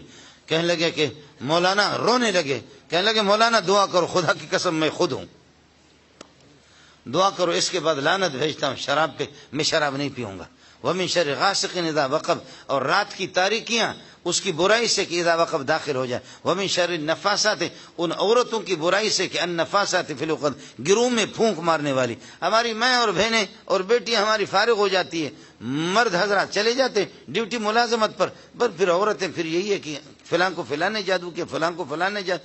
کوئی جادو مادو کچھ بھی نہیں ہے. نمازوں کا اہتمام کرو، یاسین شریف کا صبح کو اہتمام کرے. اللہ کی قسم کھا کے کہتا ہوں میری ماں اور بہنیں سن لے، سورہ نور کی تلاوت کا اہتمام کرے. کوئی ماں کا لال بری نگاہ سے آپ کو دیکھ بھی نہیں سکے گا، کوئی مشکل مسئلہ نہیں ہے. باقی مولویوں کی رزق بھی اللہ نے جاری کر دی ہے. جو عامل ہوتے ہیں نا، کاٹ کرتا ہوں، کاٹ تیرے جادو کے کاٹ کر، وہ کاٹ ہو جائے یا نہ ہو جائے، چل کہتے کہ ہاں جنات کی ایک بڑی جماعت ہے، حملہ آور ہے، تو جی کتنا ہوگا؟ کہتے کہ دے دے 40-50 ہزار روپے دے دے، ماریں گے ان کو. مار دیا ان کو، 4-5 دن تک وہ ٹھیک ہو گیا اور پھر اس کے بعد واپس آ گئے. کہنے لگے حضرت وہی تکلیف ہے مجھے. کہنے لگے ان کو تو مار دیا، ایک اور آ گئے، 50 ہزار اور روپے دے دے، 50 ہزار اور دے دے. یہ مستقل کاٹ کا سلسلہ چلتا ہے، مستقل کاٹ کا. میرے پاس بھی آتے لوگ، کبھی کبھی کہتے کہ جن نے کہا کہ مولوی منظور کے پاس چلے جائیں آپ کے. میں نے کہا اچھی بات ہے. کہتے کہ وہ کہتے کہ جب تک یہ کہ گائے نہیں دیں گے. میں نے کہا دے دو مودی صاحب. وہ گائے بھی لے لی طلبا نے، لے کر کھا لی. کہتے ہیں کہ پھر بھی جن نہیں چھوڑ رہا. میں نے کہا کیا کروں بھائی، گائے تو واپس نہیں دے سکتے، طلبا نے کھا لیا، اب میں کیا کروں. عجیب لوگ ہے، جب دینداری نہیں ہے، قرآن کی تلاوت نہیں ہے، یاسین شریف کی تلاوت نہیں ہے، سورہ نور کی تلاوت نہیں ہے، معوذتین قل اعوذ برب الفلق من شر ما خلق ومن شر. حضرت اقدس صلی اللہ علیہ وسلم خود فرماتے، شب معراج پہ جب میں تشریف لے جا رہا تھا، حضرت اقدس فرماتے کہ ایک ایسا بھوت لگ گیا میرے پیچھے. موطا امام مالک کی حدیث سنا رہا، فرمایا اس کے منہ سے آگ کے شعلے نکل رہے تھے. تو اللہ نے مجھے حکم دیا کہ اعوذ بکلمات اللہ التامات من شر ما خلق. یہ اگر آپ کو یاد نہ رہے تو قل اعوذ برب الفلق برب الناس تو یاد رہیں گے، اس کو پکڑو. یہ اتنے بدبخت قسم کے ہیں کہ حضرت اقدس کو بھی انہوں نے نہیں چھوڑا. فرمایا کہ رات کو میں تہجد کے لیے اٹھا، ایک آ گیا، میں نے اس کو پکڑ لیا. اس کو میں نے پکڑ لیا. فرمایا میرے بھائی جان حضرت سلیمان علیہ السلام کی دعا مجھے یاد تھی. انہوں نے فرمایا رب هب لي ملکا لا ينبغي لأحد من بعدي انك انت الوهاب. اے اللہ مجھے ایسی حکومت دے دو باقی کسی کو نہیں دینا. اللہ نے ہواؤں کو سلیمان کے لیے مسخر کیا تھا, جنات کو ان کے لیے. تو مجھے شرم آ گئی, میں نے کہا بھائی جان کا احترام کیا, ورنہ میں محمد چاہتا تو مسجد نبوی کے ستون کے ساتھ پلر کے ساتھ اس کو باندھ کر کے رکھتا, اور وہ بھی منت مانی کی, اس لیے میں نے چھوڑ دیا. حضرت ابو ہریرہ کو ایک دفعہ کہا کہ یہ صدقے کے مال ہے, گندم ہے, آٹا, اس کی حفاظت کرو. آدھی رات کو ایک بڈھا آ گیا چوری کر رہا تھا, بوری میں ڈال رہا تھا. ابو ہریرہ نے پکڑ لیا. یہ بخاری کی حدیث ہے, آپ کو سنا رہا ہوں. ابو ہریرہ نے پاؤں سے اس کو پکڑ لیا. کہنے لگے چھوڑ, میرے چھوٹے چھوٹے بچے ہیں, بس کیا کروں, مجبوری ہے, غریبی ہے, یہ وہ ہے, مجھے چھوڑ دو, اس کے بعد کچھ بھی نہیں کروں گا. ابو ہریرہ کہاں, اور یہ راشن کہاں, یہ گندم, یہ آٹے کہاں, اور ابو ہریرہ نے کسی کو بتایا بھی نہیں. صبح خیر ابو ہریرہ کو ترس آ گیا, بوڑھا رونے لگا. ابو ہریرہ نے کہا پھر واپس نہیں آنا, وہ چلے گئے. صبح کو درس میں گئے. یہ قرآن کے درس کا فائدہ ہوتا ہے, یہ حدیث کے درس کا فائدہ. صبح کو جب درس میں گئے تو حضرت اقدس صلی اللہ علیہ وسلم مسکرا کر کے کہنے لگا ابو ہریرہ وہ تیرے رات والے مہمان کا کیا ہوا. اللہ اللہ, ابو ہریرہ وہ تیرے رات والے مہمان کا کیا ہوا. کہنے لگے حضرت وہ بوڑھا تھا, ترس آ گیا یا گیا ہے, اس کو کہتے نبی, اس کو کہتے نبی. سبحان اللہ, یہ آپ کا معجزہ ہے. فرمایا کہ خیال کر لینا ابو ہریرہ پھر آئے گا. ابو ہریرہ کہتے کہ دیکھتے ہیں. پھر دوسری رات کو, پھر آدھی رات کو پکڑ لیا. ابو ہریرہ نے کہا کہ چھوڑوں گا نہیں. کہا اللہ کے لیے اس کے بعد ایسا کم نہیں کروں گا, چھوڑو. پھر اتنا روئے, اتنا بزرگ بن گیا, صوفی بن گیا کہ ابو ہریرہ نے پھر چھوڑ دیا. ابو ہریرہ پھر چلے گئے دوسرے دن حضرت کے درس میں. تو حضرت نے فرمایا کہ ابو ہریرہ تیرے مہمان کا کیا ہوا, وہ رات والے, وہ تو آ گیا تھا. ہے ابو ہریرہ فرمایا خیال کرنا پھر آ جائے گا. پھر تیسری رات آ گیا, پھر ابو ہریرہ نے پکڑ لیا. تو پھر ابو ہریرہ کو کہا کہ اس کے بعد نہیں آؤں گا, لیکن تم لوگوں کی کمزوری ہے, تمہاری کوتاہی ہے اور تمہاری غفلت ہے. ایک دم تمہیں بتاتا ہوں, وہ کرو تو ہم کبھی بھی نہیں آئیں گے, ہم کبھی نہیں. وہ دم کیا ہے؟ فرمایا اللہ لا الہ الا هو الحی القیوم لا تاخذه سنة ولا نوم له ما في السماوات وما في الارض من ذا الذي يشفع عنده الا باذنه يعلم ما بين ايديهم وما خلفهم ولا يحيطون بشيء من علمه الا بما شاء وسع كرسيه السماوات والارض ولا يؤوده حفظهما. یہ پڑھ لو, ہم نہیں. تو پھر اس کے بعد یہ وظیفہ بتایا. ابو ہریرہ نے کہا چلو وظیفہ تو بتا دیا, چور صاحب نے چھوڑ دیا اس کو. حضرت ابو ہریرہ تیسرے دن گئے, حضرت صلی اللہ علیہ وسلم نے فرمایا کیا ہوا, آ گیا نا. فرمایا حضرت آ گیا, پکڑ لیا, لیکن ایک وظیفہ بتایا. کہا کیا وظیفہ؟ کہا اللہ الہ آیت الکرسی پڑھ لو. فرمایا یہ شیطان تھا, آپ پہچان نہیں رہے تھے, لیکن وظیفہ صحیح بتایا ہے. وظیفہ صحیح بتایا کہ یہ آیت الکرسی سے ہمیں گولی لگتی ہے. اس لیے ماؤں سے اور بہنوں سے آپ سے بھی گزارش ہے کہ یہ جو ہوتا ہے نا, وہ جو دوربین موردین, وہ جو ہوتے ہیں کہ مریض کو مشینوں میں چیک کرتے ہیں, اس میں جن نہیں آتا, جنات اس میں نہیں. چاہے آغا خان سے جا کر کے ٹیسٹ کراؤ یا لیاقت اسپتال سے, اس میں جن نہیں آئے گا, سمجھے. اور یہ مشینیں آپ کی جنات کو بھگا نہیں سکتے. ان کو بھگانے والا محمد ہے, جس پہ قربان جاؤں. ان کو بھگانے والا محمد رسول. ومن شر النفاثات فی العقد ومن شر حاسد اذا حسد. اور حاسد کی برائی سے جب حسد کرنے پر آ جائے, اللہ ہم سب کو حسد سے بچائے. حسد یہ کہ مولانا منظور یوسف کو اللہ نے کوئی نعمت دی ہے, میں یہ ہے کہ جل رہا ہوں کہ یہ نعمت کسی طرح سے چھن جائے, یہ حسد ہے, یہ حرام ہے. اور ایک ہے رشک ہے, غبطہ ہے اور رشک ہے, وہ یہ ہے اللہ نے اس کو دیے, اللہ مجھے بھی اسی طرح دے دے, اللہ اس کی اجازت ہے. اس کے بعد فرمایا قل اعوذ برب الناس ملک الناس, اس کی 6 آیتیں ہیں. آپ کہہ دیں کہ میں پناہ میں آ جاتا ہوں لوگوں کی, یہ کہ تربیت کرنے والے جو لوگوں کا رب ہے, رب الناس ملک الناس الہ الناس. ناس ناس ناس الناس الناس انسان کو کہتے ہیں. ایک انسان کی بچپن کا زمانہ ہے, ایک نوجوانی جوانی کا زمانہ ہے, ایک بڑھاپے کا زمانہ ہے. بچپن کا زمانہ تو والدین کے پاس ہے, اور جوانی کا زمانہ بیوی بچوں کے پاس ہے, اور جب آدمی بوڑھا ہو گیا تو پھر مولوی صاحب کے پاس مسجد میں چلا جائے. اس وقت پوری دنیا, بچے بھی اس سے بیزار ہو جاتے سارے کے سارے. اس لیے فرمایا آخر میں یہ تیسرا جو زمانہ ہے آپ کا, پوری دنیا آپ سے بیزار ہوگی. الہ الناس, میں تیرا معبود, میرے پاس ہے. پھر بوڑھوں کی جتنی قدر و قیمت اللہ کے یہاں کسی کے پاس نہیں. حدیث میں آتا ہے کہ جب آدمی بوڑھا ہوتا ہے اور سفید بال, وہ میری بارگاہ میں ہاتھ اٹھا کر کے دعا کرتا ہے, مجھے پروردگار کو حیا آتی ہے کہ اس کے ہاتھوں کو خالی واپس کر دوں. کتنی قدر ہے ہمارے اللہ کے یہاں, کتنی قدر ہے. ملک الناس الہ الناس من شر الوسواس الخناس, وسوسہ ڈالنے والا اور چھپنے والا اور پیچھے ہٹنے والا. شیطان شیطان کی وسوسے سے۔ فرمایا ہر بندے کے ساتھ ایک جن ہے، ہر بندے کے ساتھ ایک جن ہے۔ صحابہ بے تکلف تھے، انہوں نے کہا حضرت آپ کے ساتھ بھی ہے؟ تو فرمایا کہ ہاں، وَلَكِنَّ اللَّهَ أَعَانَنِي عَلَيْهِ فَأَسْلَمُوا فَأَسْلَمَ، میرے ساتھ بھی ایک جن ہے، لیکن میرا جن جو ہے نا بزرگ بن گیا، میرا جن جو ہے نا صوفی بن گیا، مانا میں اس کی اس سے شرارتوں سے اور اس کی اذیتوں سے محفوظ ہوں، اور وہ فرمان بردار میرا بن گیا، اس لیے یہ ہر ایک کسی کو بھی نہیں چھوڑتے۔ نبی کے پیچھے حضرت سلیمان علیہ السلام کو اتنے تنگ کرتے، اتنے تنگ کرتے۔ میری مائیں اور بہنیں، میرے بھائی، ان صورتوں کا اہتمام کر لے۔ من شر الوسواس الخناس الذی یوسوس فی صدور الناس۔ پھر یہ شیطان دو قسم کے ہوتے ہیں، ایک انسانوں کے بھی شیاطین، انسانوں کی شیاطین وہ ہے جو مجھے مسجد سے چھڑا رہے، اس جادو انسانوں کی شیاطین وہ ہے وسوسہ ڈالنے والے جو قرآن میرے ہاتھ سے لے رہے، انسانوں کے شیطان وہ ہے جو مجھے ٹیلی ویژن پر لگا رہے، انسانوں کے شیطان وہ ہے جو مختلف قسم کے خدشات میرے سامنے لا کر کے اللہ کے بارے میں مجھے بدگمان کرتے۔ یہ انسانوں کا شیطان زیادہ خطرناک ہے۔ من الجنت والناس، آخر میں یہ کہ والناس انسانوں کے شیطان، جنات کے شیاطین بھی خطرناک وسوسہ ڈالتے، لیکن اپنے سوسائٹی میں، اس لیے میرے نبی نے فرمایا کہ سب سے اپنے ساتھیوں کا اچھا انتخاب کر لو کہ کس کے پاس رہتے ہو۔ میری گزارش یہ ہے کہ تبلیغ والوں سے اچھے ساتھی یہاں کوئی بھی نہیں ہے۔ آپ کو پتہ نہیں یہ کہ میں تبلیغیوں کو معصوم نہیں کہتا، تبلیغ والے اور علماء کرام کمزوریاں ہیں، علماء کی بالکل کمزوریاں ہیں، کوتاہیاں۔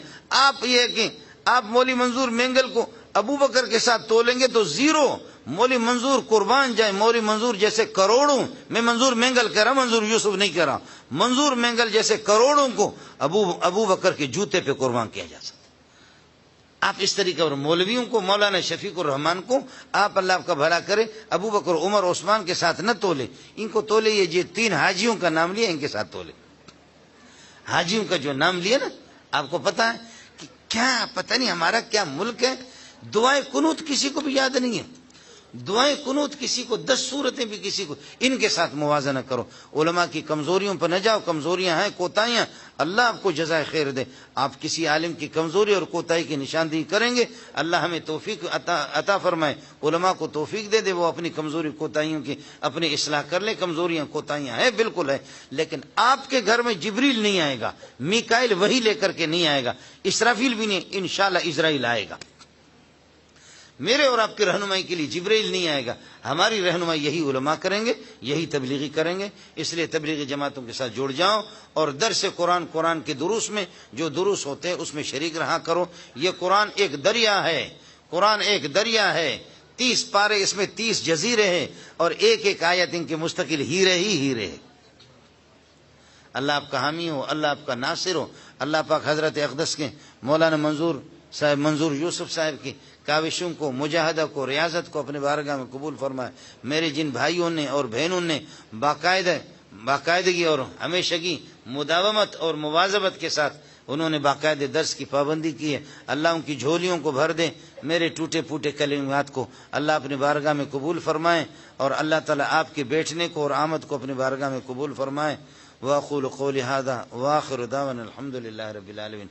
اللهم صل على محمد وعلى آل محمد كما صليت على إبراهيم وعلى آل إبراهيم إنك حميد مجيد۔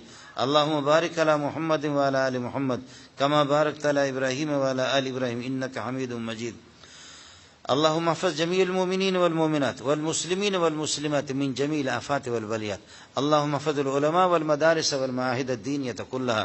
اللهم احفظ الحرمين الشريفين، اللهم احفظ الحرمين الشريفين۔ اللهم انصر المسلمين في جميع البلاد، اللهم انصر جميع بلاد المسلمين، اللهم انصر المجاهدين في جميع البلاد، اللهم انصر مجاهدي افغانستان، اللهم انصر مجاهدي فلسطين، اللهم انصر مجاهدي شیشان، اللهم انصر مجاهدي شام، یا حی یا قیوم برحمتک نستغیث۔ پاک پروردگار مسلمانوں کی دستگیری فرما دے، امت محمدیہ کی دستگیری فرما دے، امت محمدیہ کی نصرت فرما دے۔ ہماری کمزوریاں کوتاہیاں تیرے کلام کو اے اللہ ہم نے چھوڑ دیا، اپنے سینوں سے نکال دیا، اتنی زمین وسیع زمین کے اندر ہمیں جگہ نہیں مل رہی. اللہ ہماری کوتاہیوں کو معاف فرما دے, ہماری لغزشوں کو معاف فرما دے, ہماری غفلتوں کو معاف فرما دے. اے اللہ ہمیں بیدار دماغ بنا دے, قرآن پاک کو سینے سے لگانے کی توفیق عطا فرما دے, علوم قرآنیہ سے ہمیں مالا مال کر دے. میری مائیں اور بہنیں بیٹیاں اے اللہ تیرے بارگاہ میں ہاتھ اٹھائے, اللہ ان کی جھولیوں کو بھر دے, ان کی جھولیوں کو بھر دے. ہمارے اس ملک کی حفاظت فرما دے, اندرونی بیرونی ہر قسم کی شرور اور آفات سے اس ملک کی حفاظت فرما دے. اس ملک کی باشندگان کی حفاظت فرما دے, ایک ایک مسلمان کی عزت آبرو کی حفاظت فرما دے. میری مائیں اور بہنیں بیٹیاں اے اللہ ان کی عزت آبرو جان مال کی حفاظت فرما دے. یا اللہ مجھے مانگنے کا طریقہ نہیں آتا, نالائق تیرا بندہ ہوں. یہ تیرے بندے قیمتی اس بھری مجلس کے اندر تیرے مبارک بندے بھی ہوں گے, ان کی لاج رکھتے ہوئے ہم سب کی دعاؤں کو قبول فرما دے. اے اللہ تیرے مبارک بندے یہ نورانی چہرے جو یہاں تشریف فرما, ان کی لاج رکھتے ہوئے ہم سب کی دعاؤں کو قبول فرما رہے. برادر مکرم مولانا منظور یوسف صاحب کی محنت مجاہدہ ریاضت کو اپنی بارگاہ میں قبول فرما دے, ان کے فیض کو عام فرما دے, تام فرما دے. مشکلات پریشانی ہے اللہ ان کی دستگیری فرما دے, ان کی دستگیری فرما دے. زیادہ سے زیادہ امت مسلمہ کو ان کے فیوزات سے مستفید ہونے کی توفیق عطا فرما دے. اے اللہ حرمین شریفین کی حفاظت فرما دے, حرمین شریفین کی حفاظت فرما دے. قبلہ اول مسجد اقصی کی حفاظت فرما دے, خانقاہوں کی حفاظت فرما دے, مدارس کی حفاظت فرما دے, علماء ربانیین کی حفاظت فرما دے. قرض داروں کو قرض چکانے کی توفیق عطا فرما دے. بے اولاد کو نیک صالح اولاد عطا فرما دے. جو لوگ پریشان حال ہے مختلف میرے مائیں اور بہنیں اور اسی طریقے پر بھائیوں نے پرچیاں دیے, اے اللہ مرحومین کی مغفرت کامل فرما دے, جنت الفردوس میں اعلیٰ مقام نصیب فرما دے. بیماروں کو شفاء کامل عاجل نصیب فرما دے. حاجت مندوں کی حاجتوں کو پوری کر دے, مشکلات کو آسان کر دے. جن کے جو بھی جائز حاجات اور مشکلات ہیں خزانہ غیب سے ان کو حل فرما دے, خزانہ غیب سے حل فرما دے. اے اللہ تو ہم سے راضی ہو جا, ہمیں اپنے آپ سے راضی کر دے. تو ہم سے راضی ہو جا, ہمیں اپنے آپ سے راضی کر دے. پاک پروردگار ہمیں پیارے محمد صلی اللہ علیہ وسلم کا پکا سچا عاشق بنا دے, آپ کا امتی بنا دے. ہم سب کی طرف سے درودوں کا سلاموں کا تحفہ پیارے محمد کو پہنچا دے, 1.25 لاکھ صحابہ کو پہنچا دے, تابعین تبع تابعین کو پہنچا دے, مفسرین محدثین کو پہنچا دے. اے اللہ 1.25 لاکھ انبیاء کو ہمارا سلام پہنچا دے. ان کی پاکیزہ ارواح اور طیب ارواح پاکیزہ خوشبودار روحوں کو اللہ ہم سے راضی کر دے, ہم سے راضی کر دے. ہمیں ان کے نقش قدم پر چلا دے, ہمیں ان کے نقش قدم پر چلا دے. رکھ لے تو اپنی مرضی کے مطابق چلا لے, اور دنیا کی عارضی زندگی پوری ہو جائے. ہمارا خاتمہ ایمان پر کر دے, ہمارا حشر نبیوں کے ساتھ کر دے, اپنے نیک بندوں کے ساتھ کر دے. علماء صلحاء مفسرین محدثین غوث اور ابدال کتب شہداء صالحین کے ساتھ ہمارا حشر کر دے. اے اللہ 1.25 لاکھ انبیاء کی جنت کے ممبروں پر ان کی زیارت ہمیں نصیب فرما دے, اپنی زیارت ہمیں نصیب فرما دے. ہمارے مرحومین کی مغفرت کامل فرما دے. ایمان کی حالت میں جو اس دنیا سے چلے گئے سب کے مغفرت کے فیصلے فرما دے, سب کے مغفرت کے فیصلے فرما دے. یا اللہ میرے شیخ, اے اللہ میرے شیخ حضرت اقدس مولانا سلیم اللہ خان, دیگر ہمارے اکابرین حکیم الامت اشرف علی تھانوی رحمۃ اللہ علیہ, حضرت اقدس شیخ الہند رحمۃ اللہ علیہ, فقیر امت رشید گنگوئی رحمۃ اللہ علیہ. اے اللہ مولانا الیاس کاندیلوی رحمۃ اللہ علیہ, حضرت جی مولانا انعام الحسن, مولانا یوسف کاندیلوی, شیخ الحدیث مولانا زکریا, جتنے اکابرین جن کی محنتوں کی بدولت اے اللہ آج ہماری زبانوں پر کلمہ ہے, اے اللہ ان کو غریق رحمت کر دے, ان کو غریق رحمت کر دے. یہ چھوٹی چھوٹی نہریں ہیں میرے پروردگار, یہ چھوٹی چھوٹی نہریں جن سے ہم سیراب ہو رہے ہیں, یہ تمام نہریں جا کر کے جس دریا پہ مل جاتی ہے وہ دریا محمد ہے, ان کو ہمارا سلام پہنچا دے. وہ دریا محمد ہے, ان کو ہمارا سلام پہنچا دے. ان کی پاکیزہ روح کو ہم سے راضی کر دیں. میرے برادر مکرم مولانا منظور یوسف صاحب کے مسائل پریشانیاں ان کی دستگیری فرما دے. ربا مجھے مانگنے کا طریقہ نہیں آتا, یہ تیری بندیاں اے اللہ میری مائیں اور بہنیں بیٹیاں آپ کی بارگاہ میں ہاتھ پھیلاؤ, ان کی جھولیوں کو بھر دیں, ان کی جھولیوں کو بھر دیں, ان کی جھولیوں کو بھر دیں. جتنے بھائی کافی دیر سے آپ کی عظمت اور عقیدت لے کر کے بیٹھے ہوئے پروردگار میرے ٹوٹے پوٹے ان کلمات کو اپنے بارگاہ میں قبول فرما دے, ان کے بیٹھنے کو قبول فرما دے. ان کی جائز حاجات کو سب سے تو واقف ہے, سب کے مشکلات سے تو واقف ہے, سب کے دلوں سے واقف ہے, ان کے رازوں سے واقف ہے. اللہ سب کے مشکلات کو آسان کر دے. جتنے ہماری مجلس سے ہاتھ اٹھائے سب کے مغفرت کے فیصلے فرما دے, سب کے مغفرت کے فیصلے فرما دے. تیرا عظیم کلام ہے اللہ, عظیم کلام جو ختم ہو چکا ہے, اس کا ثواب 1.25 لاکھ انبیاء کو پہنچا دے. پڑھنے اور پڑھانے والے ان سب کی طرف سے اے اللہ, ان سب کی طرف سے 1.25 انبیاء، پیارے محمد کو 1.25 صحابہ، تابعین، تبع تابعین، ان کو اس کا ثواب پہنچا دے، امت محمدیہ کو اس کا ثواب پہنچا دے۔ یا اللہ رحم کا معاملہ فرما دے، کرم کا معاملہ فرما دے، رحم کا معاملہ فرما دے، ہمارے دشمنوں کو ہدایت فرما دے، ہمارے دشمنوں کو ہدایت کی دولت سے مالا مال کر دے، ایمان سے اللہ ان کو مالا مال کر دے بصورت دیگر۔ پروردگار بہت خون بہا، افغانستان، چیچنیا، کشمیر، برما، فلسطین، بہت خون، ندیوں کے ندی ہے، اے اللہ اس مبارک خون کے لاج رکھتے ہوئے ہماری حالت بدل دے، ہماری حالت بدلتے، رحم کا معاملہ فرما دے، کرم کا معاملہ فرما دے، خاتمہ ہمارے ایمان پر کر دے۔ اس مبارک مجلس کی برکت کی وجہ سے یہ نالائق ملا جو گفتگو کر رہا ہے، اللہ اس کی مغفرت کے بھی فیصلے فرما دے۔ میرے شیخ حضرت اقدس، دیگر میرے اساتذہ، اللہ ان کو غریق رحمت کر دے، ہم سب سے راضی ہو جا، ہمیں اپنے آپ سے راضی کر دے۔ سبحان ربک رب العزت عما یصفون وسلام علی المرسلین والحمد للہ رب العالمین برحمتک یا ارحم الراحمین۔